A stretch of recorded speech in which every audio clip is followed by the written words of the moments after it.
الحمد لله رب العالمين والصلاة والسلام على أشرف المرسلين وعلى آله وصحبه أجمعين. رب اشرح لي صدري ويسر لي أمري واحلل عقدة من لساني يفقهوا قولي. أعوذ بالله من الشيطان الرجيم. بسم الله الرحمن الرحيم. إنما يعمر مساجد الله من آمن بالله واليوم الآخر وأقام الصلاة وآتى الزكاة ولم يخش إلا الله فعسى أولئك أن يكونوا من المهتدين. صدق الله العظيم. ബഹുമാന്യരായ സഹോദരന്മാരെ, സത്യവിശ്വാസികളെ, ജീവിതത്തിൻ്റെ നാനാതുറകളിൽ സർവശക്തനായ അല്ലാഹു സുബ്ഹാനഹു വ തആലയെ, അവൻ്റെ അന്ത്യദൂതൻ മുഹമ്മദ് റസൂലുള്ളാഹി സ്വല്ലല്ലാഹു അലൈഹി വസല്ലമിനെ പൂർണ്ണമായി അനുധാവനം ചെയ്ത് അവൻ്റെ നിയമനിർദ്ദേശങ്ങൾ പാലിച്ച് ജീവിതത്തെ ചിട്ടപ്പെടുത്തുവാൻ, അതിലൂടെ അള്ളാഹുവിൻ്റെ പ്രീതിയും പരലോക വിജയവും സ്വന്തമാക്കാനുള്ള ശ്രമങ്ങളിൽ ഏർപ്പെടാൻ എന്നോടെന്ന പോലെ എൻ്റെ ഓരോ സഹോദരന്മാരോടും ആവശ്യപ്പെടുകയാണ്. മുൻസഫുകളിൽ വിടവുണ്ടായിരിക്കെ പുറകിലിരിക്കുന്ന സഹോദരന്മാർ മുന്നിലേക്ക് കടന്നിരിക്കുക.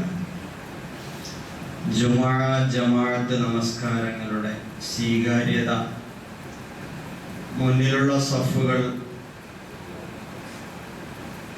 വിടവില്ലാതെ സൂക്ഷിക്കുക എന്നതാണ്. അതുകൊണ്ട് പുറകിലുള്ള സഹോദരന്മാർ മുന്നിലേക്ക് കയറിയിരിക്കുക. രോഗികളായവർ, അവശതയുള്ളവർക്കൊക്കെ ഭിത്തിയിൽ ചാരിയിരിക്കുന്നതുകൊണ്ട് കുഴപ്പമില്ല. നല്ല ആരോഗ്യമുള്ള ചെറുപ്പക്കാരൊക്കെ ചാരിയിരിക്കരുത്. ആരോഗ്യമുള്ളവരെല്ലാം മുന്നോട്ട് വന്നിരിക്കുകയാണ്. പ്രത്യേകിച്ച് നമ്മുടെ പള്ളി സ്ഥലപരിമിതിയുണ്ട്. വളരെ പ്രതികൂലമായ സാഹചര്യം എന്നാണ് നമ്മൾ കരുതിയതെങ്കിലും ഇമാമയ്ക്ക് പോലെ സഫ് കയറി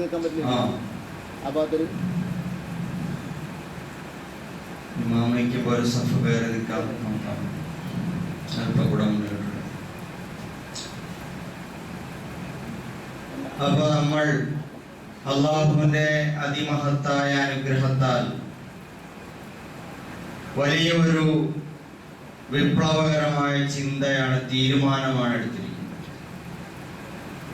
നിലവിലുള്ള പള്ളി നീക്കം ചെയ്ത് തൽസ്ഥാനത്ത് അതിനേക്കാൾ സൗകര്യപ്രദമായ, ഭംഗിയുള്ള, നമ്മുടെ പൂർണ്ണമായ ആവശ്യങ്ങൾ നടക്കുന്ന വിശാലമായ അള്ളാഹുവിൻ്റെ ഒരു പള്ളി, അത് തന്നെ തഖ്വയിലും ഭയഭക്തിയിലും അധിഷ്ഠിതമായ മനോഹരമായ ഒരു പള്ളി എന്ന നമ്മുടെ സ്വപ്നം പൂവണിയുന്നതിന് വേണ്ടി നമ്മുടെ നിലവിലുള്ള പള്ളിയിൽ നമസ്കാരവും ഇബാദത്തുമെല്ലാം തൽക്കാലം നമ്മൾ നിർത്തിവെച്ചിരിക്കുന്നു.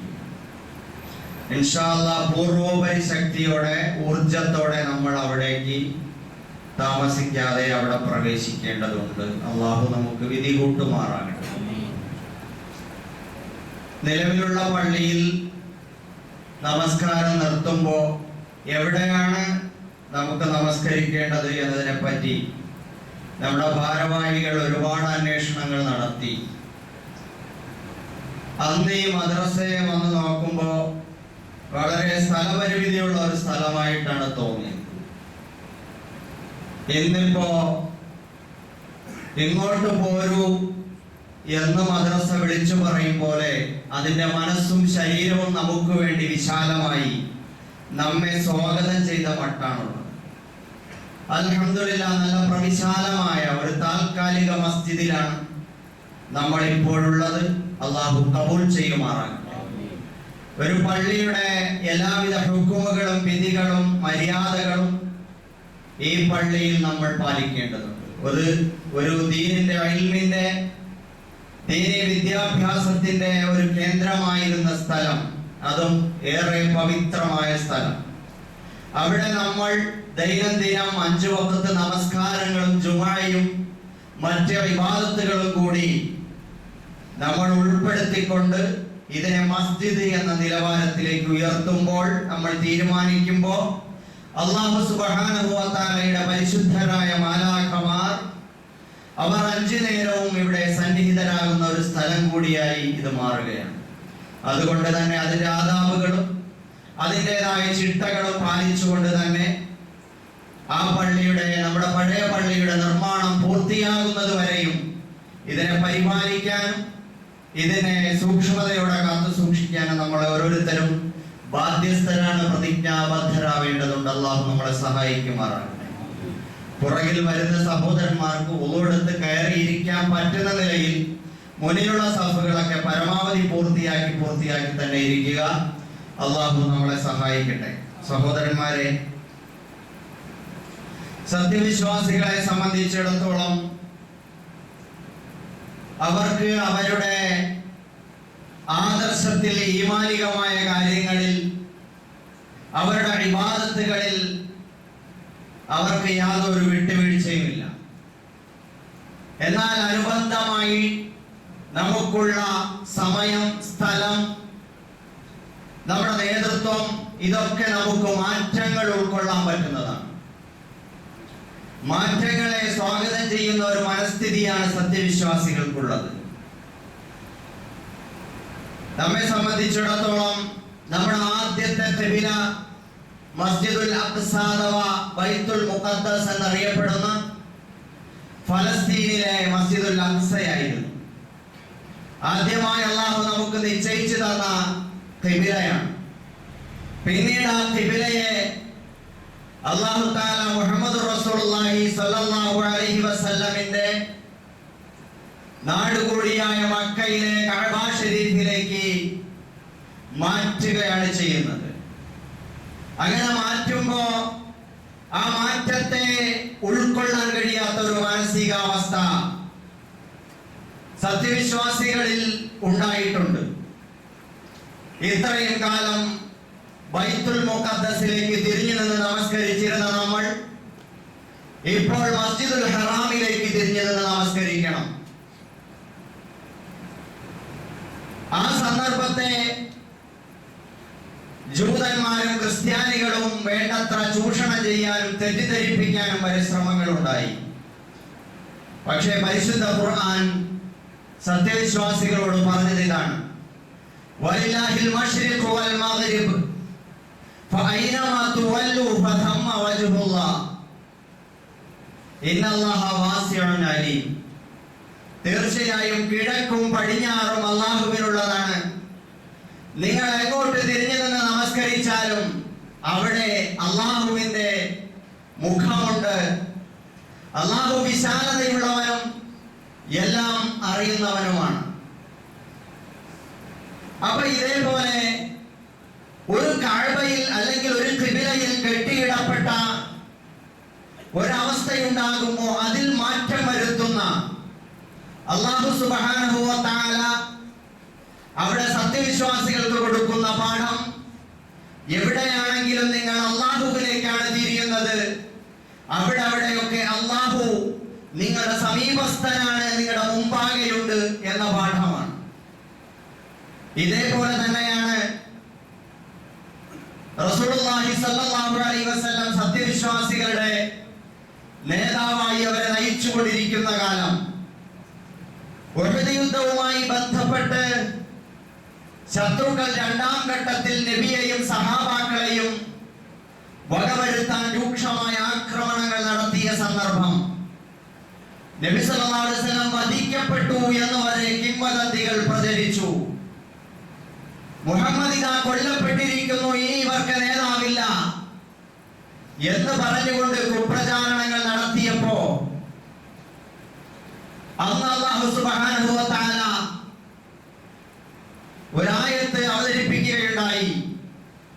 സന്ദർഭത്തിലും സത്യവിശ്വാസികളിൽ ചിലർക്ക് ചില ചാഞ്ചല്യമുണ്ടായി. മുഹമ്മദ് നബി സല്ലല്ലാഹു അലൈഹി വസല്ലം ഞങ്ങളുടെ നേതാവ് വധിക്കപ്പെട്ടോ എന്ന് ഞങ്ങൾ എന്തിന് ജീവിച്ചിരിക്കണം?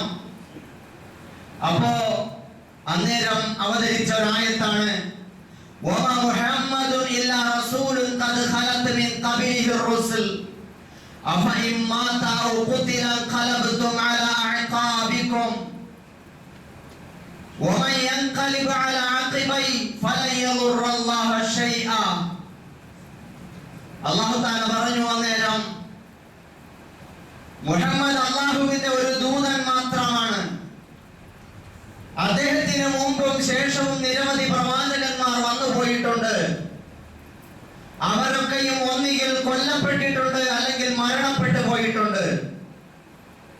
അങ്ങനെ തങ്ങളുടെ പ്രവാചകൻ കൊല്ലപ്പെടുകയോ മരണപ്പെടുകയോ ചെയ്തു പോയി എന്നതിന്റെ പേരിൽ ദീനിന് എന്തോ സംഭവിച്ചു എന്ന് വിചാരിച്ച് പിന്തിരിഞ്ഞു പോവാനാണ് ആരെങ്കിലും ഭാവിക്കുന്നതെങ്കിൽ അള്ളാഹുവിന് ഒരു ചുക്കും സംഭവിക്കാനില്ല, യാതൊന്നും സംഭവിക്കാനില്ല. സഹോദരങ്ങളെ, സത്യവിശ്വാസികൾ എന്നും മുന്നോട്ട് തന്നെയാണ്. അവരുടെ നിലയിൽ മാറ്റമുണ്ടാകാം, അവരുടെ നേതാക്കന്മാർക്ക് എന്തെങ്കിലും പരിക്കുകൾ സംഭവിക്കാം, കൊല്ലപ്പെട്ടേക്കാം, മരണപ്പെട്ടേക്കാം, നിലവിലുള്ള പള്ളി നമുക്ക് മാറ്റേണ്ടി വന്നേക്കാം, പള്ളി തന്നെ വേണ്ടെന്ന് പറഞ്ഞേക്കാം, പള്ളി തന്നെ നമുക്കില്ലാതായേക്കാം, നമ്മുടെ ശരീഅത്തുകൾ നിരോധിക്കപ്പെട്ടേക്കാം. ഏതൊക്കെ അവസ്ഥകൾ ഉണ്ടായാലും സത്യവിശ്വാസികൾ അവന്റെ ഈമാന്റെ പാതയിൽ അടിയുറച്ചു തന്നെയാണ് മുന്നോട്ട് പോവുക. ഉഹദ് യുദ്ധത്തിന്റെ ഈ സന്ദർഭത്തിൽ അവതരിച്ച ഈ ആയത്ത് പിന്നീട് സമാനമായ സാഹചര്യത്തിൽ വീണ്ടും പുനരവതരിപ്പിക്കപ്പെടുന്നത് പോലെ സഹാബാക്കൾക്ക് അനുഭവപ്പെട്ടു. യഥാർത്ഥത്തിൽ റസൂലുള്ളാഹി സ്വല്ലല്ലാഹു അലൈഹി വസല്ലം വഫാത്തായി. അന്നേരം ഉമറുൽ ഫാറൂഖ് റളിയല്ലാഹു തആല അൻഹുവിന് അല്ലാഹുവിന്റെ ആ തീരുമാനത്തെ ഉൾക്കൊള്ളാനാവാതെ മനഃചാഞ്ചല്യം സംഭവിച്ചതുപോലെ വിഭ്രാന്തി പിടിച്ച് വാളെടുത്തിട്ട് അല്ലാഹുവിന്റെ റസൂൽ മരണപ്പെട്ടെന്ന് ആരെങ്കിലും പറഞ്ഞാൽ അവന്റെ കഥ ഞാൻ കഴിക്കുമെന്ന് പറഞ്ഞ് ഓടി നടന്ന സന്ദർഭം. മരണവാർത്ത അറിഞ്ഞ അബൂബക്കർ സിദ്ദീഖ് റളിയല്ലാഹു അൻഹു അവിടുത്തെ വീട്ടിൽ നിന്ന് ഓടി നബിയുടെ അടുക്കലേക്ക് വന്ന് നബി സല്ലല്ലാഹു അലൈഹി വസല്ലമയുടെ നെറ്റിത്തടത്തിൽ ചുംബിച്ചു. ഇന്നാ ലില്ലാഹി വ ഇന്നാ ഇലൈഹി റാജിഊൻ പറഞ്ഞു. നേരെ മിമ്പറിൽ കയറി കൂടി നിന്ന ദുഃഖാർത്തരായ സഹാബാക്കളുടെ മുമ്പിൽ ഒരു പ്രഭാഷണം നടത്തുകയുണ്ടായി. ആ പ്രഭാഷണത്തിൽ ഈ ആയത്താണ് ഓതി കേൾപ്പിച്ചത്. വമാ മുഹമ്മദുൻ ഇല്ലാ റസൂലുൻ ഖദ് ഖലത് മിൻ ഖബലിഹി റുസുൽ. മുഹമ്മദ് അല്ലാഹുവിന്റെ ദൂതൻ മാത്രമാണ്. ഇതിനു മുമ്പും പ്രവാചകന്മാർ കഴിഞ്ഞു പോയിട്ടുണ്ട്. അവർ ഒന്നുകിൽ മരണപ്പെട്ടു പോയി അല്ലെങ്കിൽ വധിക്കപ്പെട്ടിട്ടുണ്ട്, രക്തസാക്ഷികളായിട്ടുണ്ട്. ആരെങ്കിലും അത് കണ്ടിട്ട് പിന്തിരിഞ്ഞു പോകാനാണ് ഭാവമെങ്കിൽ അവർക്ക് പിന്തിരിഞ്ഞു പോകാവുന്നതാണ്. അല്ലാഹുവിനെ യാതൊന്നും സംഭവിക്കാനില്ല എന്ന ആയത്ത്. തുടർന്ന് അബൂബക്കർ സിദ്ദീഖ് റളിയല്ലാഹു തആല അൻഹു പറഞ്ഞു, മൻ കാന യഅബുദു മുഹമ്മദൻ ഫഇന്ന മുഹമ്മദൻ ഖദ് മാത്. ആരെങ്കിലും മുഹമ്മദിനെയാണ് ആരാധിക്കുന്നതെങ്കിൽ ഇതാ മുഹമ്മദ് മരണപ്പെട്ടിരിക്കുന്നു. വമൻ കാന യഅബുദുല്ലാഹ ഫഇന്ന അല്ലാഹ ഹയ്യുൻ ലാ യമൂത്. ആരെങ്കിലും അല്ലാഹുവിനെയാണ് ആരാധിക്കുന്നതെങ്കിൽ അല്ലാഹു എന്നും ജീവിച്ചിരിക്കുന്നവനാണ്, അവന് മരണമില്ല എന്ന്. സഹോദരങ്ങളെ, ഇതേപോലെ ഇസ്ലാം മുമ്പോട്ട് പോകുമ്പോൾ ചെറുതും വലുതുമായ മാറ്റങ്ങളെ നമുക്ക് ഉൾക്കൊള്ളേണ്ടി വരും. ആ മാറ്റങ്ങളെ നമുക്ക് ഈമാനികമായി ഉൾക്കൊള്ളാൻ സാധിക്കേണ്ടതുണ്ട്. വൈകാരികമായി നമുക്ക് നമ്മുടെ നേതൃത്വത്തോട്, സ്ഥലത്തോട്, നമ്മുടെ പ്രത്യേകമായ ഇബാദത്തുകൾക്കുള്ള റമദാൻ പോലുള്ള സന്ദർഭങ്ങളോട് വൈകാരികമായ ബന്ധമുണ്ടാവും. ചില ആളുകളുടെ റമദാൻ അങ്ങേയറ്റം ഇബാദത്തുകളിൽ ആണ്ടുപൂണ്ട് കഴിയുന്നവർ റമദാൻ കഴിയുന്നതോടെ വിട പറയുന്നതോടെ അവരും ദീനിനോട് വിട പറഞ്ഞു പോകുന്നവരുണ്ട്. അവിടെയും പണ്ഡിതന്മാർ ഓതി വെച്ചൊരു വാക്ക് ഇത് തന്നെയാണ്. അബൂബക്കർ സിദ്ദീഖ് റളിയല്ലാഹു അൻഹുവിന്റെ വാക്ക്, മൻ കാന യഅബുദു റമദാൻ ഫഇന്ന റമദാന ഖദ് മാത്.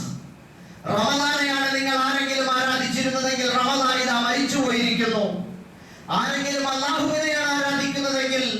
അള്ളാഹു എന്നും ജീവിച്ചിരിക്കുന്നവനാണ്. ഇതേപോലെ തന്നെയാണ് നമ്മൾ അങ്ങേയറ്റം ഹൃദയബന്ധമുള്ള നമ്മുടെ ഷൊർണൂർ ജുമാ മസ്ജിദ്. താൽക്കാലികമായി നമ്മൾ അതിനോട് വിട പറഞ്ഞു. എന്നിട്ട് നമ്മൾ മറ്റൊരു പുതിയ ഇടം തിരഞ്ഞെടുത്തു. താൽക്കാലികമായ മസ്ജിദാക്കി മുമ്പോട്ട് പോകുന്നു. അതിന്റെ പേരിൽ നമുക്കും വൈകാരികമായ ബന്ധമുണ്ടാകും. നമ്മൾ ആ പള്ളിയെ ആരാധിച്ചിട്ടില്ല. ആ പള്ളിയിൽ അല്ലാഹുവിനെയാണ് ആരാധിച്ചത്. ഫൽയഅബുദു റബ്ബ ഹാദൽ ബൈത്ത്. കഅബാലയത്തിനോട് അങ്ങേയറ്റം സ്നേഹവും പ്രണയവും നമുക്കുണ്ട്. ഹജറുൽ അസ്വദിനെ ചുംബിക്കാൻ നമുക്ക് മോഹമുണ്ട്. അപ്പോഴും ഉമറുൽ ഫാറൂഖ് റളിയല്ലാഹു തആല പറഞ്ഞത്, കല്ല്, നീ വെറും ഒരു കല്ല് മാത്രമാണ്. നിന്നെ അല്ലാഹുവിന്റെ റസൂൽ ചുംബിക്കുന്നത് ഞാൻ കണ്ടിട്ടില്ലായിരുന്നെങ്കിൽ നിന്നെ ഞാൻ ചുംബിക്കുമായിരുന്നില്ല. നിനക്കൊരു ഉപകാരമോ ഉപദ്രവമോ ചെയ്യാൻ സാധ്യമല്ല എന്ന് ഉമറുൽ ഫാറൂഖ് റളിയല്ലാഹു തആല പറയുകയുണ്ടായി. ഇതേപോലെ ആ കഅബാലയത്തോടുള്ള സ്നേഹമായാലും നമ്മുടെ നാട്ടിലെ പള്ളികളോടുള്ള സ്നേഹമായാലും അതൊക്കെയും ആ കഅബയുടെ, ആ മസ്ജിദിന്റെ നാഥനോടുള്ള ഇബാദത്താണ് നമ്മുടെ ഇബാദത്ത്. ആ റബ്ബിനോടുള്ള ബന്ധമാണ് നമ്മുടെ ബന്ധം. അതൊരിക്കലും മാറ്റത്തിന് വിധേയമല്ല. വലൻ തജിദ ലിസുന്നത്തില്ലാഹി തബ്ദീല.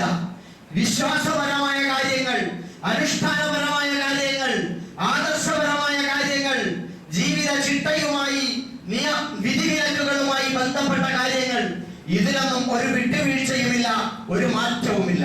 മറ്റുള്ളതൊക്കെ നമുക്ക് എന്ത് മാറ്റത്തിനും വിധേയമാക്കാവുന്നതാണ്. നമ്മുടെ പള്ളികൾക്ക് എന്ത് സംഭവിച്ചാൽ എന്ത്, നമ്മുടെ നേതൃത്വത്തിന് എന്ത് സംഭവിച്ചാൽ എന്ത്, നമുക്ക് തന്നെ എന്ത് സംഭവിച്ചാൽ എന്ത്, അല്ലാഹുവിന്റെ ദീൻ ഒരു കോട്ടവും സംഭവിക്കാതെ മുമ്പോട്ട് പോവുക തന്നെ ചെയ്യും. ഞാൻ സാന്ദർഭികമായി നമ്മൾ ഇപ്പോൾ അനുഭവിക്കുന്ന വൈകാരികമായ ഒരു ചെറിയ നുറുങ്ങ് പ്രശ്നത്തെ മുമ്പിൽ വെച്ച് ഞാനൊരു വിശാലമായ പാഠം പറഞ്ഞു എന്നേയുള്ളൂ. സഹോദരങ്ങളെ, നമ്മുടെ മുമ്പിൽ വലിയ ഒരു ഉത്തരവാദിത്തം വന്നിരിക്കുകയാണ്. മസ്ജിദിനെ സംബന്ധിച്ചിടത്തോളം അല്ലാഹുവിന്റെ റസൂൽ പറഞ്ഞൊരു പ്രധാന വാക്യമുണ്ട്, ജുഅലതിൽ അർദു മസ്ജിദൻ വതഹൂറ. അല്ലാഹു തആല മറ്റ് പ്രവാചകന്മാർക്കൊന്നും നൽകാത്ത ഒരു സവിശേഷത, ചില സവിശേഷതകൾ എനിക്ക് നൽകിയിട്ടുണ്ട്. അതിലൊരു പ്രധാനപ്പെട്ട കാര്യം, എനിക്ക് ഈ ഭൂമിയെ തന്നെ അല്ലാഹു പള്ളിയാക്കി തന്നിരിക്കുന്നു എന്നതാണ്. മാത്രമല്ല ശുദ്ധീകരണത്തിനുള്ള ഇടവുമാക്കി തന്നിരിക്കുന്നു എന്നാണ്. അപ്പോ ഈ ഭൂമി തന്നെ നമ്മെ സംബന്ധിച്ചിടത്തോളം അല്ലാഹു പറഞ്ഞല്ലോ, കഅബാലയം ആദ്യത്തെ ഖിബല ബൈത്തുൽ മുഖദ്ദസിനെ മാറ്റി മസ്ജിദുൽ ഹറാമിനെ നൽകിയപ്പോൾ ഉണ്ടായ ഒരു വൈഷമ്യം, അത് മാറ്റാൻ അല്ലാഹു പറഞ്ഞത് എന്താണ്? ഫൈനമാ തുവല്ലു ഫസമ്മ വജ്ഹുല്ലാഹ്. നിങ്ങൾ എവിടെയായിരുന്നാലും അല്ലാഹുവിന്റെ മുഖം അവിടെയുണ്ട്. അല്ലാഹു നിങ്ങളുടെ മുമ്പിലുണ്ട്. അതാണ് നിങ്ങളുടെ സ്ഥലകാല പരിമിതികൾക്ക് അപ്പുറമാണ്, സ്ഥലകാല സമയ പരിമിതികൾക്ക് അപ്പുറമാണ് അല്ലാഹു എന്ന് പറയുന്നത്. അപ്പൊ ആ അല്ലാഹുവിനെ നമുക്ക് എവിടെ നിന്നും ധ്യാനിക്കാനും ആരാധിക്കാനും കഴിയും. ഭൂമി തന്നെ അല്ലാഹു പള്ളിയാക്കി തന്നിരിക്കുമ്പോ ഭൂമിയിലെ പള്ളികൾ മുഴുവൻ പൊളിക്കപ്പെട്ടു പോയാലും ഒരു സത്യവിശ്വാസിക്ക് അവന്റെ ദീനിനെ കൈവിടാൻ പറ്റാത്ത വിധത്തിൽ അവന് സജീവമായി കൊണ്ട് നടക്കാൻ കഴിയും. ഭൂമിയിൽ എവിടെ നിന്ന് നമസ്കരിക്കാം, പള്ളിയായി പവിത്രമായി വിശുദ്ധമായി അതിനെ കാണാം. അതിലെ വെള്ളവും മണ്ണും ശുദ്ധീകരണത്തിന് ഉപയോഗിക്കാം. വെള്ളം കിട്ടുമെങ്കിൽ വെള്ളവും, വെള്ളം കിട്ടാത്തപ്പോൾ മണ്ണും, അത് പവിത്രമായ സംഗതിയാണ്. അതുകൊണ്ട് തന്നെയാണ് നമുക്ക് മസ്ജിദ് എന്ന് പറയുന്നത് പള്ളിയിൽ പോയാലേ നമസ്കരിക്കാൻ പറ്റൂ എന്ന അവസ്ഥയില്ല. യാത്രയിലായിരിക്കുമ്പോ പള്ളിയിൽ പോകാൻ കഴിയാത്ത നിലയിലുള്ള കാരണങ്ങൾ ഉണ്ടാകുമ്പോ നമുക്ക് വീട്ടിൽ നിന്ന് നമസ്കരിക്കാൻ നമുക്ക് കഴിയുന്നുണ്ട്. നമ്മൾ യാത്രയിൽ ട്രെയിനിൽ നമസ്കരിക്കുന്നു, ബസ്സിൽ നമസ്കരിക്കുന്നു, ഹോസ്പിറ്റലിന്റെ മുറികളിൽ നമസ്കരിക്കുന്നു, വരാന്തകളിൽ നമസ്കരിക്കുന്നു, ക്യാമ്പസിൽ നമസ്കരിക്കുന്നു, ക്യാമ്പസിലെ മരച്ചുവട്ടിൽ നമസ്കരിക്കുന്നു, അതേപോലെ തന്നെ വഴിവക്കകളിൽ നമസ്കരിക്കുന്നു, കൃഷിയിടങ്ങളിൽ നമസ്കരിക്കുന്നു. അങ്ങനെ പലരും സൗകര്യപ്പെട്ട ഇടങ്ങളിലൊക്കെ നമസ്കരിക്കുന്നുണ്ട്. അതൊക്കെയും നമുക്ക് വിശാലമായ അർത്ഥത്തിൽ അതിനെ കാണാൻ കഴിയുന്നത് കൊണ്ടാണ്. എന്നാൽ ജമാഅത്ത് നമസ്കാരത്തിന് അതിൻ്റെതായ പ്രാധാന്യമുണ്ട്. ഇത് ജമാഅത്ത് നമസ്കാരത്തിന് വേണ്ടി നമ്മൾ നിശ്ചയിച്ചിട്ടുള്ള പള്ളിയാണ്. ആ പള്ളിയിൽ പോയാൽ കിട്ടുന്ന തത്തുല്യമായ പ്രതിഫലം ഇവിടെയും നമുക്ക് സാധിക്കും, ഇവിടെയും നമുക്ക് ലഭ്യമാകും. അതുകൊണ്ട് ജമാഅത്തുകൾ നമ്മൾ മുടക്കാതിരിക്കാൻ പ്രത്യേകമായി ശ്രദ്ധിക്കണമെന്ന് സാന്ദർഭികമായി ഓർമ്മിപ്പിക്കുകയാണ്. സഹോദരങ്ങളെ, പുതിയ മസ്ജിദ് എന്നത് നമ്മുടെ വലിയൊരു അമാനത്താണ്.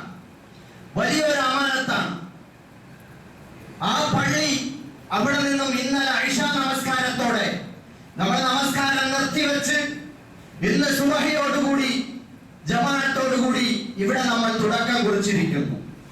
ഇനി എത്ര നാളാണ് നീണ്ടുപോകുന്നത് എന്ന് നമ്മുടെ ഇച്ഛാശക്തിയും അള്ളാഹുവിന്റെ തീരുമാനവും കൂടി ചേരുമ്പോ ഉണ്ടാകുന്ന ഒരു ഡേറ്റാണ് അവിടെ ഉണ്ടാവുക. എത്രയും പെട്ടെന്ന് നമുക്ക് ആ പള്ളിയിലേക്ക് തിരിച്ചു പോകാൻ നമുക്ക് സാധിക്കണം. സഹോദരങ്ങളെ, വലിയ ഒരു ഉത്തരവാദിത്തമാണ്, അമാനത്താണ് നമ്മൾ ഏറ്റെടുത്തിരിക്കുന്നത്. ഇതൊരു മഹല്ല് കമ്മിറ്റിയോ അല്ലെങ്കിൽ മസ്ജിദ് പുനർനിർമ്മാണ കമ്മിറ്റിയുടെയോ മാത്രം ഉത്തരവാദിത്തമാണെന്ന് നമ്മൾ ആരും ധരിക്കരുത്. ഇത് ഈ മഹല്ലിനെ, ഈ മസ്ജിദിനെ ഉപയോഗപ്പെടുത്തുന്ന ഇതര മഹല്ലുകളിൽ നിന്ന് വരുന്ന സഹോദരന്മാരുടെ മുഴുവൻ അമാനത്താണ്, ഉത്തരവാദിത്തമാണ്. ഒരു പള്ളി, ആ പള്ളി ശരിയായ അർത്ഥത്തിൽ അവിടെ സ്ഥാപിക്കുക എന്നത്. അവിടെ നിന്ന് നമ്മൾ ഇങ്ങോട്ട് മാറിയതോടുകൂടി നിർമ്മാണത്തിന് വേണ്ടിയുള്ള 1-ാം നാൾ കുറിക്കപ്പെട്ട് കഴിഞ്ഞിരിക്കുന്നു. ഇനി ഓരോ ദിവസവും നമുക്ക് നിർണായകമാണ്. വഖഫ് ചെയ്യപ്പെട്ട പള്ളിയിൽ നിന്നും നമ്മൾ അകാരണമായി മാറി നിന്ന് മറ്റൊരിടത്ത് നമസ്കരിക്കാൻ നമുക്ക് കഴിയില്ല. ന്യായമായ കാരണത്തോടു കൂടി മാത്രമേ ഇതിനെ നമുക്ക് പള്ളിയാക്കി മുമ്പോട്ട് കൊണ്ടുപോകാൻ കഴിയുകയുള്ളൂ. പൈസ ഇല്ലാത്തതിന്റെ പേരിൽ, ആൾ സഹായമില്ലാത്തതിന്റെ പേരിൽ, പണിക്കാരെ കിട്ടാത്തതിന്റെ പേരിൽ നമുക്ക് വലിച്ചു നീട്ടിക്കൊണ്ടു പോകാൻ കഴിയില്ല. ഓരോ ദിവസവും അവിടെ പണി നടക്കേണ്ടതുണ്ട്. അതുകൊണ്ട് തന്നെ നിങ്ങളുടെ മുഴുവൻ ശ്രദ്ധയും ശ്രമവും ഷൊർണൂർ ജുമാ മസ്ജിദിന്റെ പരിസരത്തുണ്ടാകണം. അതിന്റെ പിന്നിലെ പ്രവർത്തകർക്ക് പിന്നാലെ ഉണ്ടാകണം എന്ന് ഓർമ്മിപ്പിക്കുകയാണ്. സഹോദരങ്ങളെ, നമ്മുടെ വീട്, നമ്മുടെ കുടുംബാംഗങ്ങളാണ്. ഈ മഹല്ലില് നമ്മളെല്ലാവരും സഹോദരന്മാരാണ്. ഇന്നമൽ മുഅ്മിനൂന ഇഖ്വ, മുഅ്മിനീങ്ങൾ തീർച്ചയായും സഹോദരന്മാരാണെന്ന് അല്ലാഹു സുബ്ഹാനഹു വ തആല. ആ അർത്ഥത്തിൽ ഇവിടെയുള്ള നമ്മളെല്ലാവരും ഏകോദര സഹോദരന്മാരെ പോലെ അല്ലാഹു പ്രഖ്യാപിച്ച സഹോദരന്മാരാണ്. അല്ലാഹു നമ്മളെ സഹോദരന്മാരായിട്ടാണ് കാണുന്നത്. ആ അർത്ഥത്തിൽ വ്യത്യസ്ത കുടുംബങ്ങളിൽ, വ്യത്യസ്ത ഗോത്രങ്ങളിൽ, വ്യത്യസ്ത പ്രദേശങ്ങളിൽ, വ്യത്യസ്തമായിട്ടുള്ള പാർട്ടികളിലോ ചിന്തകളിലോ കക്ഷികളിലോ ഒക്കെ നമുക്ക് ഉൾപ്പെടാം. പക്ഷേ അല്ലാഹുവിന്റെ ഈ പള്ളിക്ക് മുമ്പിൽ നമുക്ക് ഒരൊറ്റ വർണ്ണമേ ഉള്ളൂ, സഹോദരൻ എന്ന വർണ്ണം. അല്ലാഹുവാണ് നമ്മുടെ റബ്ബ്, മുഹമ്മദ് റസൂലുള്ളാഹി സ്വല്ലല്ലാഹു അലൈഹി വസല്ലമാണ് നമ്മുടെ നേതാവ്, പരിശുദ്ധമായ കഅബാലയമാണ് നമ്മുടെ ഖിബല, പരിശുദ്ധ ഖുർആനാണ് നമ്മുടെ ജീവിത വ്യവസ്ഥ. നമ്മളെല്ലാം സഹോദരന്മാരാണ്. ആ അർത്ഥത്തിൽ നമുക്കിടയിൽ യാതൊരു വിഭാഗീയതയുമില്ല. നമ്മൾ ഒറ്റക്കെട്ടായി നിന്നുകൊണ്ട് ഷൊർണൂർ ജുമാ മസ്ജിദിന്റെ ആ നിർമ്മാണത്തിന്റെ ഭാരവും ഉത്തരവാദിത്തവും ഓരോരുത്തരുടെ ചുമലിലും ഏറ്റുവാങ്ങണം എന്ന് ഈ സന്ദർഭത്തിൽ നിങ്ങളോട് ആവശ്യപ്പെടുന്നു. 25,000-ലധികം സ്ക്വയർ ഫീറ്റ് വരുന്ന ആ പള്ളി നമ്മൾ പുനർനിർമ്മിക്കുമ്പോൾ അല്ലാഹുവിന്റെ പള്ളിയിലൂടെ ഹിദായത്ത് എന്ന അർത്ഥത്തിൽ എന്തെല്ലാം നന്മകളാണോ പുലർന്നു കാണേണ്ടത്, പ്രകാശിതമാകേണ്ടത്, അത് മുഴുവൻ ഇബാദത്തുകളായും അറിവിന്റെ രൂപത്തിലും സഹായത്തിന്റെ രൂപത്തിലും സേവനത്തിന്റെ രൂപത്തിലും ഗവേഷണത്തിന്റെ രൂപത്തിലും പ്രബോധനത്തിന്റെ രൂപത്തിലും എല്ലാ അർത്ഥത്തിലും ഇൻഷാ അല്ലാഹ് ഷൊർണൂർ ജുമാ മസ്ജിദ് കേരളക്കരയിൽ ഒരു മാതൃകയാവണമെന്ന് നമ്മൾ ആഗ്രഹിക്കുന്നു. അതുകൊണ്ട് തന്നെ 5.5 കോടി രൂപയ്ക്കുള്ള ഒരു പള്ളിയാണ് നമ്മൾ കണ്ടിട്ടുള്ളത്. അലങ്കാരത്തിന് വേണ്ടിയല്ല. നിങ്ങൾക്കറിയാം, ഈ പള്ളി അതിന്റെ പരമാവധി വാർദ്ധക്യത്തിലെ പിറുപിറുപ്പ് കണ്ടിട്ടാണ് നമ്മൾ അതിനെ അവിടെ നിർത്താൻ തയ്യാറായത്. ഇനിയും തുടർന്നു പോയാൽ ഒരു മഴക്കാലത്തെ കൂടി താങ്ങാൻ ആ പള്ളിക്ക് ത്രാണി ഉണ്ടാവില്ല. ആ പള്ളിയുടെ പല ഭാഗങ്ങളിലും പൊട്ടിപ്പൊളിഞ്ഞിരിക്കുകയായിരുന്നു. കേരളത്തിൽ എവിടെയും ഇത്രയും വാർദ്ധക്യം ബാധിച്ച ഒരു പള്ളി നമുക്ക് കാണാൻ കഴിയുമായിരുന്നില്ല. തികച്ചും അനിവാര്യമായ ഘട്ടത്തിൽ നമ്മൾ ഗൾഫ് പണം, അറബികളിൽ നിന്നുള്ള വരുമാനം, പണം അത് കാത്തിരിക്കുകയായിരുന്നില്ല. ആരെയും ബുദ്ധിമുട്ടിക്കാതെ അങ്ങനെ സാധ്യതയുണ്ടോ എന്ന് നോക്കിയതല്ലാതെ അതിനുവേണ്ടി നമ്മൾ കാത്തിരുന്നില്ല. നമ്മൾ അത് നോക്കി, അതിന്റെ ബലക്ഷയം നോക്കി, അവസാനം അല്ലാഹുവിൽ തവക്കുലാക്കി സഹോദരന്മാരെ വിളിച്ചുകൂട്ടി കാര്യങ്ങൾ നിങ്ങളോട് തുറന്നു പറഞ്ഞു. സഹോദരന്മാർ സാവേശം അത് ഏറ്റെടുത്തു. എന്നിട്ട് നമ്മൾ മുമ്പോട്ട് പോവുകയാണ്. ആ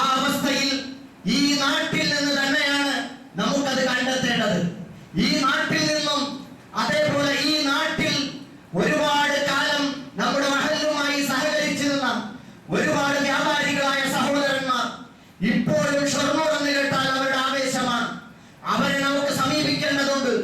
വിദേശത്തുള്ള നമ്മുടെ സഹോദരന്മാർ, ചോര നീരാക്കി അധ്വാനിക്കുന്നവർ, ധർമ്മം ചെയ്യാൻ, സദഖ ചെയ്യാൻ ഒരു മടിയുമില്ലാത്ത സഹോദരന്മാർ, നമ്മുടെ നാട്ടിൽ തന്നെ സാധാരണക്കാരായവർ, ഇവരൊക്കെ തന്നെ അവിടെ ഊഴത്തിന് വേണ്ടി കാത്തിരിക്കുകയാണ് എന്ന് ഗൃഹസന്ദർശനങ്ങളിലൂടെ ഞങ്ങൾക്ക് മനസ്സിലാക്കാൻ കഴിഞ്ഞിട്ടുണ്ട്.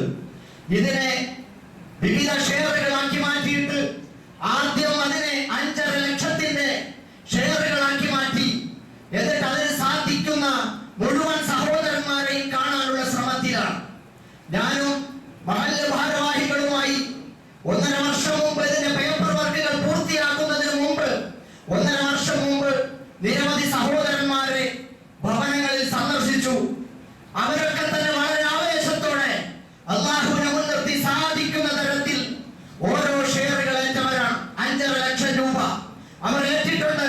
ഗഡുക്കളായി 1 കൊല്ലം 1.5 കൊല്ലത്തിനകം തന്നു തീർക്കാം എന്ന് അവർ പെട്ടെന്ന് തന്നെ തന്നു തീർക്കാമെന്ന് പറഞ്ഞിരിക്കുന്നു. ആ ദൗത്യം പൂർത്തീകരണത്തിന്റെ ഭാഗമായി വീണ്ടും ഞങ്ങൾ ഇന്നലെ മുതൽ ഇറങ്ങിയിട്ടുണ്ട്. ആ വാക്ക് തന്ന സഹോദരന്മാരെ ഒന്നുകൂടി കണ്ട് പെട്ടെന്നത് വാങ്ങിയെടുക്കേണ്ടതുണ്ട്. കാരണം നമ്മുടെ പണി മുമ്പോട്ട് പോകണമെങ്കിൽ പണിക്കാർക്ക്, അതിന്റെ എഞ്ചിനീയർമാർക്ക് പൈസ കൊടുക്കേണ്ടതുണ്ട്. അത് സമയാസമയങ്ങളിൽ മുടങ്ങാതെ പണി ഒരു ദിവസം പോലും നിന്നു പോകാതെ മുമ്പോട്ട് പോകേണ്ടതുണ്ട്. അതോടൊപ്പം തന്നെ ഒരു ഷെയർ ചേരാൻ കഴിയാത്ത, 5.5 ലക്ഷം ഏറ്റെടുക്കാൻ കഴിയാത്ത സഹോദരന്മാർ പകുതി ഷെയർ അത് ഏറ്റുകൊണ്ടിരിക്കുന്നവരുണ്ട്. അതിന് ഞങ്ങൾ നിങ്ങളെ സമീപിക്കാൻ ശ്രമിച്ചുകൊണ്ടിരിക്കുകയാണ്. അതിനും സാധിക്കാത്തവർ ഒരു മുസല്ല എന്ന നിലയിൽ ഈ 25,000 സ്ക്വയർ ഫീറ്റിനെ ഞങ്ങൾ കണക്കാക്കി നോക്കുമ്പോൾ 1,10,000 രൂപ ഒരു മുസല്ലയ്ക്ക് വേണ്ടി കണക്കാക്കിയിട്ട് സഹോദരന്മാരെ സമീപിക്കാൻ ശ്രമിക്കുകയാണ്. അതിനും താഴോട്ട് പിന്നെയും വരികയാണ്. സഹോദരന്മാരെ, നമ്മുടെ കൊച്ചു കുട്ടികൾ ഇപ്പോൾ ചില കൊച്ചു കൂട്ടുകാര്, കൊച്ചു മക്കള്, അവരെ പൈസ കൂട്ടിയിട്ട് ഐസ്ക്രീമായി കളിക്കുന്ന കാലമായിരുന്നു മുമ്പ്. ഇപ്പോൾ പലരും അവരുടെ പിന്നിലേക്ക് ചില്ലറ കാശുകൾ ബന്ധുക്കളിൽ നിന്നും സ്വന്തമായി കിട്ടുന്ന ബാക്കികൾ കൊണ്ടുവന്നിട്ട് ഇട്ടുകൂട്ടി അള്ളാഹുവിന്റെ പള്ളി, ഷൊർണൂർ പള്ളിക്ക് കൊടുക്കാൻ ശ്രമിച്ചുകൊണ്ടിരിക്കുന്ന കാലമാണിത്. നമ്മുടെ സഹോദരിമാർ ഇട്ടിട്ട് തഴമ്പിച്ച ആഭരണങ്ങളുണ്ട്. നമ്മൾ അനുവദിക്കണം അവരെ. നമ്മുടെ സഹോദരിമാർ, നമ്മുടെ പെൺമക്കൾ, നമ്മുടെ ഉമ്മമാർ, അവരുടെയൊക്കെ കാതിലും കഴുത്തിലും കയ്യിലും ഒക്കെ ഉള്ള ആഭരണങ്ങളുണ്ട്. അവർക്കും വേണ്ടേ സ്വർഗം. അവരോട് കാര്യങ്ങൾ പറഞ്ഞു കൊടുക്കണം. ആ ഉമ്മമാരുടെ, സഹോദരിമാരുടെ, പെൺമക്കളുടെ വിലപ്പെട്ട ആഭരണത്തിൽ നിന്നും നിശ്ചിതമായ ഒരു വിഹിതം നമ്മുടെ ഈ പള്ളി നിർമ്മാണത്തിലേക്ക് വരേണ്ടതുണ്ട്. അങ്ങനെ ഒരു നയാ പൈസ പോലും, 1 രൂപ തൊട്ടിന്റെ കാശിനും വിലയിടുന്നവൻ അല്ലാഹുവാണ്. ചിലപ്പോൾ അത് 10 ലക്ഷത്തിനും 1 കോടിക്കും 1 കോടിയും സംഭാവന ചെയ്യുന്നതിനപ്പുറം 1 രൂപ തൊട്ട് പോയെന്ന് വന്നേക്കും. ചിലപ്പോൾ ലക്ഷക്കണക്കിന് രൂപയും 1 രൂപ തൊട്ടിന്റെ വില മാത്രം മതിക്കുന്ന അവസ്ഥയുണ്ടാകും. നമ്മുടെ മനസ്സിന്റെ നീയത്താണ് പ്രധാനം. അതുകൊണ്ട് സഹോദരന്മാരെ, പരിശുദ്ധമായ നിങ്ങളുടെ സമ്പാദ്യം, നിങ്ങളുടെ വിയർപ്പും നിങ്ങളുടെ അധ്വാനവും നിങ്ങളുടെ ചിന്തയും നിങ്ങളുടെ ഉറക്കമൊഴിക്കലും നടത്തിയിട്ട് നിങ്ങൾ സമ്പാദിച്ച പരിശുദ്ധമായ പണം അല്ലാഹുവിന്റെ പള്ളിക്ക് വേണ്ടി നീക്കി വെക്കണം. നിങ്ങൾ നമ്മുടെ വീട്ടിലെ നമ്മുടെ സഹോദരന്മാർ കൂട്ടുകുടുംബമായി ജീവിക്കുന്നു. നമ്മുടെ വീട്ടിൽ അവിടെ താമസിക്കാൻ ഇടമില്ല. മക്കളെ കല്യാണം കഴിച്ചു കൊണ്ടുവന്നാൽ അവിടെ കുടുംബമായി താമസിക്കാൻ സ്ഥലമില്ല. അവർക്ക് റൂം വേണം, സ്വകാര്യത വേണം. എന്ത് ചെയ്യും? നമ്മൾ എന്ത് പ്രയാസം സഹിച്ചിട്ടും നമ്മൾ ഒരു റൂം കൂടി ഇറക്കും, ആവശ്യമായ സൗകര്യങ്ങൾ ഏർപ്പെടുത്തും. ഇതേപോലെ അല്ലാഹുവിന്റെ പള്ളി, ഷൊർണൂർ ജുമാ മസ്ജിദ് നിങ്ങളോട് വിളിച്ചു പറയുകയാണ്, എന്നെ സഹായിക്കൂ എന്ന്. അല്ലാഹുവിന്റെ ഈ പള്ളിക്ക് ആത്മാവുണ്ട്, ജീവനുണ്ട്. നമുക്ക് അനുകൂലമായി നാളെ സാക്ഷി നിൽക്കാൻ അതിലെ ഓരോ മൺകട്ടകളും മൺതരികളും സിമന്റിന്റെ ഓരോ ധൂളികളും അതിന്റെ ഓരോ കമ്പികളും അതിന്റെ ഓരോ മൺതരികളും നാളെ റബ്ബിന്റെ മുമ്പിൽ നമുക്ക് സാക്ഷി നിൽക്കാൻ. എനിക്ക് വേണ്ടി അവന്റെ വീട് ആഡംബരം പിടിപ്പിച്ചു, മോടി പിടിപ്പിച്ചു, നല്ല വർണ്ണച്ചാർത്തണിച്ച് പെയിന്റ് ചെയ്തു. അവന്റെ വീട്ടിന്റെ മുന്നിൽ അവൻ ഒരുപാട് ഗാർഡൻ ഒരുക്കി, സ്വിമ്മിംഗ് പൂൾ ഒരുക്കി. അവൻ നല്ല മോടിയുള്ള വാഹനങ്ങളിൽ അവൻ ഇങ്ങനെ ഒഴുകി നടന്നു. പടച്ചവനെ, അതോടൊപ്പം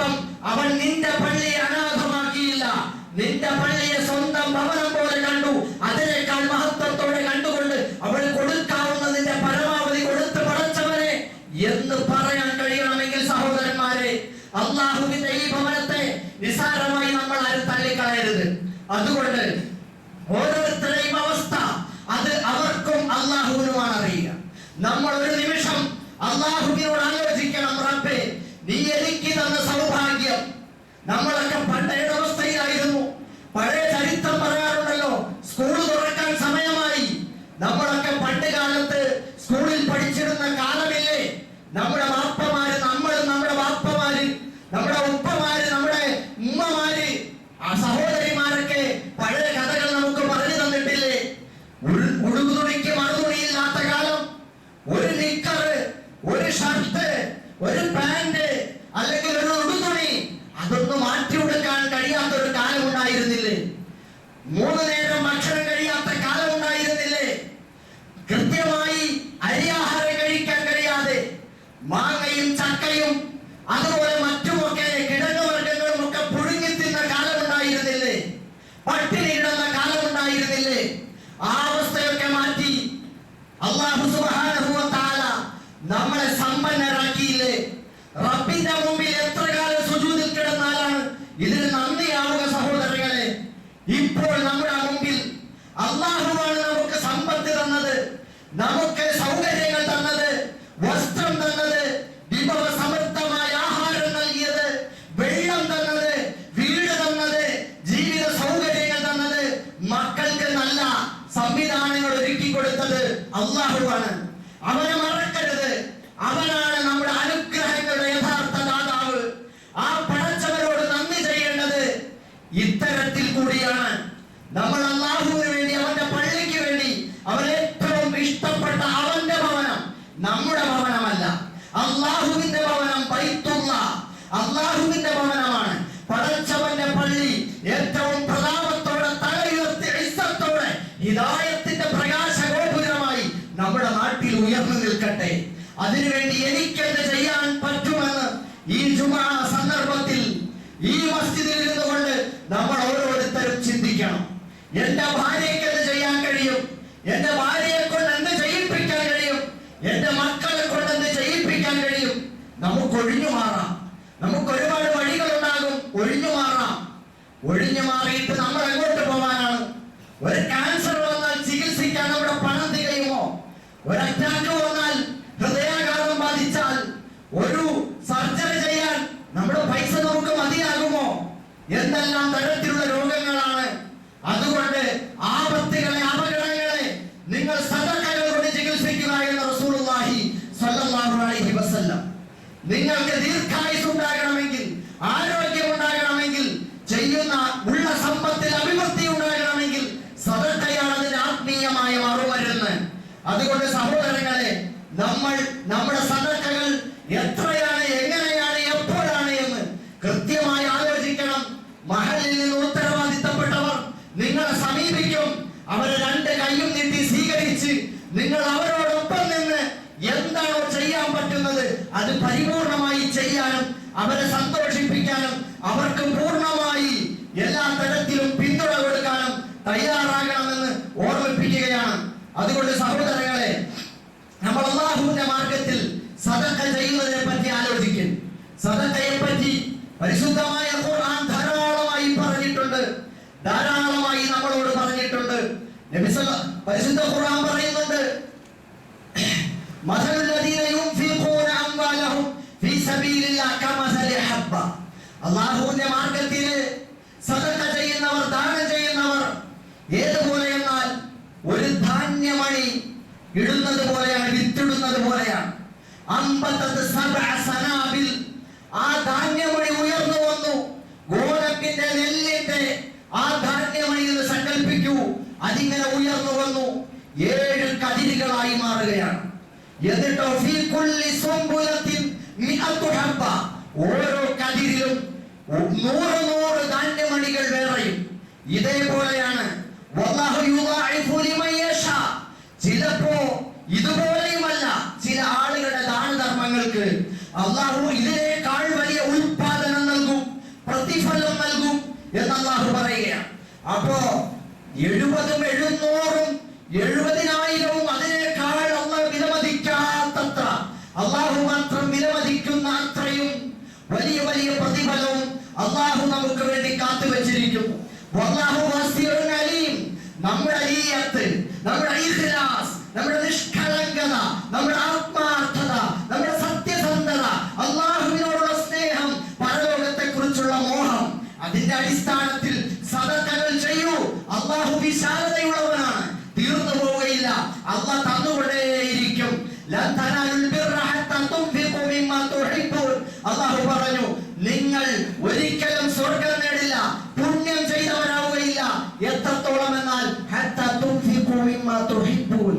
നിങ്ങൾക്ക് ഇഷ്ടപ്പെടുന്നതിൽ നിന്ന് നിങ്ങൾ ചിലവ് ചെയ്യുന്നത് വരെ. നിങ്ങൾക്ക് ഇഷ്ടമുള്ളത് അള്ളാഹ്ക്ക് വേണ്ടി ചിലവ് ചെയ്യണം. എടുക്കാത്തുട്ടുകളല്ല, അവിടെ കുറച്ച് പൈസ ഇരിക്കുന്നുണ്ടല്ലോ, ഇപ്പൊ ആവശ്യമില്ലല്ലോ, എന്നാ പിന്നെ പള്ളിക്കിരിക്കട്ടെ എന്നല്ല. നിങ്ങൾക്ക് ഏറ്റവും ആവശ്യമായ പണം, അത് തന്നെ നിങ്ങളുടെ ഏറ്റവും വലിയ ആവശ്യം ഇതാണെന്ന് കണ്ടുകൊണ്ട് എടുത്തു കൊടുക്കാൻ സാധിച്ചാൽ, മക്കളുടെ പരീക്ഷ പോലെ, മക്കളെ പഠിപ്പിക്കുന്നത് പോലെ, മക്കൾക്ക് ഫീസ് കൊടുക്കുന്നത് പോലെ, സ്വത്ത് വാങ്ങുന്നത് പോലെ, വാഹനം വാങ്ങുന്നത് പോലെ, അള്ളാഹ്ക്ക് വേണ്ടി പള്ളി, ആ പള്ളിക്ക് കൊടുക്കാൻ നമ്മൾ ഏറ്റവും ഇഷ്ടപ്പെട്ട പണം കൊടുക്കാൻ വേണ്ടി തയ്യാറാകണം. ആ അർത്ഥത്തിൽ നമുക്ക് കൂടുതൽ നന്മകൾ ചെയ്യാൻ സാധിക്കും. അള്ളാഹു സ്വീകരിക്കുമാറാകട്ടെ. സഹോദരന്മാരെ, നബി സല്ലല്ലാഹു അലൈഹി വസല്ലം പറയുന്നുണ്ട്, നീ സദഖ ചെയ്യണം. എങ്ങനെയെന്ന് അറിയുമോ? അന്ത സദ്ദഖ വ അന്ത സഹീഹുൻ ഷഹീദ്. നീ സദഖ ചെയ്യേണ്ടത് നല്ല ആരോഗ്യത്തോടെ ഇരിക്കുമ്പോൾ, നല്ല പണമുള്ളപ്പോൾ നീ ചെയ്യണം. ഏതവസ്ഥയിലും നീ ദാരിദ്ര്യത്തിൽ കഴിയുമ്പോഴും സദഖ ചെയ്യണം. എങ്ങനെയെന്ന് അറിയുമോ? നീ ദാരിദ്ര്യത്തെ ഭയപ്പെടുന്നു, ഇത് കൊടുത്താൽ ഞാൻ അവിടെ എന്ത് ചെയ്യും, ഇവിടെ എന്ത് ചെയ്യും എന്ന് ചിന്തിച്ചു കൊണ്ടിരിക്കുന്ന സമയം, അതോടൊപ്പം നിനക്ക് ധന്യത, നിനക്ക് പണം ആവശ്യമാണ് എന്ന് നീ ചിന്തിക്കുകയും ചെയ്യുന്നു. ഇന്ന ആവശ്യത്തിനും ഒക്കെ വേണമല്ലോ എന്ന് ചിന്തിക്കുകയും ചെയ്യുന്നു. ഈ അവസ്ഥയിൽ നീ ചെയ്യുന്ന സദഖയാണ് ഏറ്റവും വലിയ സദഖ എന്ന് റസൂലുള്ളാഹി സ്വല്ലല്ലാഹു അലൈഹി വസല്ലം. പരിശുദ്ധ ഖുർആൻ പറയുന്നുണ്ട് ശ്രദ്ധേയമായ ഒരു വാക്യം, വഅലമു അന്നല്ലാഹ ഗനിയ്യുൻ ഹമീദ് അശ്ശൈത്താനു യഇദുകുമുൽ ഫഖർ. ശൈത്താൻ നിങ്ങളോട് ദാരിദ്ര്യം ഇങ്ങനെ ഉപദേശിച്ചുകൊണ്ടേയിരിക്കും. ആരെങ്കിലും വന്ന് വലിയ കാര്യം പറയുമ്പോ, വലിയ ഒരു ആവശ്യം പറയുമ്പോ, ആ ആവശ്യത്തിന്റെ കാര്യത്തിലേക്ക് മനസ്സ് പായും. അപ്പോഴത്തെ ശൈത്താൻ കയറി വരും. ശൈത്താൻ പറയും, അത് കൊടുത്താൽ നിന്റെ ആ കാര്യം നടക്കില്ല, ഈ കാര്യം നടക്കില്ല, ഇതിനേക്കാൾ അത്യാവശ്യം നിനക്കുണ്ട് എന്ന് ശൈത്താൻ പറഞ്ഞു തരും. യഇദുകുമുൽ ഫഖർ, ദാരിദ്ര്യം നിന്നോട് വന്നിട്ട് പേടിയാക്കും പറഞ്ഞിട്ട് നിന്നോട് പറയും, ദാരിദ്ര്യം ഇല്ലാതായി പോകും, പട്ടിണിയാവും, കഷ്ടപ്പാടാകും, കടമാകും, മുമ്പോട്ട് പോകൂല, കൊടുക്കരുത്. നമ്മൾ പറയും, ശരിയാണ്, നടക്കൂല, ഇപ്പൊ നടക്കൂല സാഹിബേ, പിന്നെ ആവട്ടെ നോക്കാം, അല്ലെങ്കിൽ ഇത്രയേ പറ്റുള്ളൂ. എന്നിട്ട് പറഞ്ഞു തരും, അനാവശ്യമായ കാര്യങ്ങൾ നിങ്ങളോട് കൽപ്പിക്കുകയും ചെയ്യും. നിനക്ക് അവിടെ മറ്റേ റൂം ഇറക്കണമല്ലോ, നിനക്ക് ഇപ്പോഴത്തെ വാഹനത്തിന്റെ മോഡൽ മാറി, മറ്റേ വാഹനം എടുക്കണം, മൊബൈൽ ഫോണിന്റെ മോഡൽ മാറി, ഇങ്ങനെ ഓരോന്നും പറഞ്ഞു തരും. ആവശ്യമില്ലാത്ത കാര്യങ്ങൾ അതിലേക്ക് നിന്നോട് കൽപ്പിക്കുകയും ചെയ്യും. പടച്ചവൻ നിങ്ങളോട് അന്നേരം പറയുന്നുണ്ട്, എന്താണ്? അല്ലാഹ് നിങ്ങളോട് വാഗ്ദാനം ചെയ്ത നിങ്ങളുടെ പാപങ്ങളൊക്കെ പുറത്തു തരാൻ കൊടുത്തോ, അന്ന് പാപങ്ങൾ പുറത്തു തരാം. അതേപോലെ അവന്റെ ഔദാര്യവും തരാം. നീ ഇപ്പൊ കൊടുത്ത അല്ലാഹ് ഇങ്ങോട്ട് തരും. വല്ലാഹു വാസിഉൻ അലീം. അല്ലാഹു വിശാലതയുള്ളവരും എല്ലാം അറിയുന്നവരുമാണ് കേട്ടോ. നബി സല്ലല്ലാഹു അലൈഹി വസല്ലം പറയുന്നു, ഓരോ ദിവസവും മലക്കുകൾ പ്രാർത്ഥിച്ചുകൊണ്ടിരിക്കും. എന്താണ് പ്രാർത്ഥിക്കുന്നത്? അല്ലാഹുമ്മ അഅതി മുൻഫിഖൻ ഖലഫ വഅഅതി മുംസികൻ തലഫ. പടച്ചോനെ, കൊടുക്കുന്നവന് പകരം കൊടുക്കണമേ, പിടിച്ചു വെക്കുന്നവന് നാശം കൊടുക്കണമേ എന്ന് മലക്കുകളെ കൊണ്ട് പ്രാർത്ഥിപ്പിക്കരുത്. നമ്മളെ പിടിച്ചു വെച്ചിട്ട് നമ്മുടെ ബാങ്ക് അക്കൗണ്ട് എത്രയുണ്ടെന്ന് നമുക്കറിയാം, നമുക്ക് എവിടെയൊക്കെയാണ് പണം പിൻവലിക്കാൻ കഴിയുന്നത് നമുക്കറിയാം. എന്നിട്ട് നമ്മൾ ഇല്ലായ്മ അഭിനയിച്ചിട്ട് നമ്മൾ മുമ്പോട്ട് പോയാൽ അല്ലാഹുവിന്റെ റസൂൽ പറയുന്നു, പടച്ചോനെ, പിടിച്ചു വെക്കുന്നവന് നാശം കൊടുക്കണേ, കൊടുക്കുന്നവന് പകരം കൊടുക്കണേ എന്ന് മലക്കുകൾ ദുആ ചെയ്തുകൊണ്ടിരിക്കും. അതുകൊണ്ട് സഹോദരന്മാരെ, സാധാരണഗതിയിൽ നിങ്ങളോട് ആരോടും സദഖയുടെ പക്ഷെ ഈ സന്ദർഭം വലിയൊരു ഭാരിച്ച ഉത്തരവാദിത്തമാണ് നമ്മൾ ഏറ്റെടുത്തിട്ടുള്ളത്. അത് നമ്മൾ നിവൃത്തിയുണ്ടെങ്കിൽ നിർവഹിച്ചേ മതിയാവും. ഒരൊറ്റയാളും ഇവിടെ കൂടിയ ഒരു കുഞ്ഞു കൂട്ടുകാരനും പൊന്നുമോനും ഇതിൽ നിന്ന് മാറിപ്പോകരുത്. ഓരോരുത്തർക്കും അവരവരുടേതായ ദൗത്യമുണ്ട്. എന്റെ പ്രിയപ്പെട്ട കൊച്ചുമക്കളെ, ഇവിടെ ഈ പള്ളിയിൽ ജുമാക്ക് എത്തിച്ചേർന്നിട്ടുള്ള കൊച്ചുമക്കളെ, നിങ്ങളും തെരുവിലിറങ്ങണം. നിങ്ങളും ഈ പള്ളിക്ക് വേണ്ടി ഉപ്പമാരുടെ ഉമ്മമാരുടെ വീട്ടുപടിക്കൽ പോയി നിങ്ങളും ഈ കമ്മിറ്റി ഭാരവാഹികൾക്കൊപ്പം നിങ്ങളും കൂടെ ഉണ്ടാകണം. നിങ്ങളും പണിയെടുക്കണം. നിങ്ങളുടെയും പിന്നുകൾ പൊട്ടിച്ച് പണം കൊടുക്കണം. അള്ളാഹുവിന്റെ പള്ളിക്ക് വേണ്ടി മാതൃകയാവട്ടെ. റബ്ബിന്റെ സ്നേഹം നേടാൻ, അവന്റെ സഹായം ഉണ്ടാകാൻ, ജീവിതത്തിൽ ബർക്കത്തുണ്ടാവാൻ, ആപത്തുകൾ നീങ്ങിപ്പോകാൻ, ദുർമരണങ്ങളിൽ നിന്ന് കാത്തുരക്ഷിക്കാൻ, വിപത്തുകളിൽ നിന്ന് രക്ഷ നേടാൻ, നമ്മുടെ ജീവിത ആവശ്യങ്ങൾ നേടിയെടുക്കാൻ അള്ളാഹുവിലേക്ക് കൂടുതൽ എടുക്കണം. അങ്ങനെ അടുത്തടുത്ത് അവന്റെ സ്വന്തക്കാരായി മാറണം. അള്ളാഹു നമ്മെ എല്ലാവരെയും സഹായിക്കുമാറാകട്ടെ. നമ്മുടെ കുറവുകൾ അള്ളാഹു മാപ്പാക്കി തരുമാറാകട്ടെ. നമ്മുടെ ബുദ്ധിമുട്ടുകളും പ്രയാസങ്ങളും അള്ളാഹു മാറ്റി തരുമാറാകട്ടെ. ഇന്നത്തെ നമ്മുടെ ബക്കറ്റ് കളക്ഷൻ അള്ളാഹുവിന്റെ ഭവനത്തിന് വേണ്ടിയാണ്. നിങ്ങളെ കൊണ്ട് കഴിവിന്റെ പരമാവധി സദഖ ചെയ്യണമെന്ന് ഓർമ്മിപ്പിക്കുകയാണ്. ഇതുവരെ സദഖ ചെയ്തിട്ടുള്ള, ചെയ്യാൻ ആഗ്രഹിക്കുന്ന എല്ലാവർക്കും അള്ളാഹു ഉയർന്ന പ്രതിഫലം തരട്ടെ. എല്ലാ ആപത്ത് മുസീബത്തുകളിൽ നിന്നും അള്ളാഹു കാത്തുരക്ഷിക്കുമാറാകട്ടെ. ربنا تقبل منا إنك أنت السميع العليم وتب علينا إنك أنت التواب الرحيم آمين برحمتك يا